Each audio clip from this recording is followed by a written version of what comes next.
Hello there and welcome to today's video. In today's video, I'm going to be teaching you how to solve 51 squared in this fast and simple trick I just discovered. Follow me as I show you how. So we take our first digit, which is 5, and take the square of 5.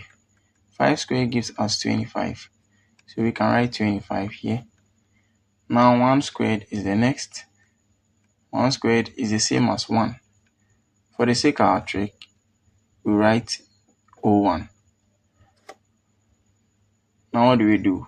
We multiply 5 by 1 and by the exponent. So we get 5 times 1 giving us 5 times exponent 2 giving us 10.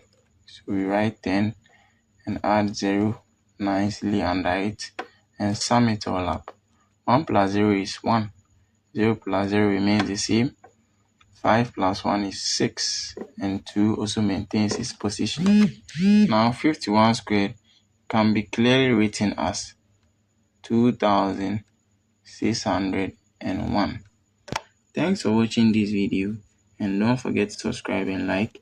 See you in the next one. Bye bye.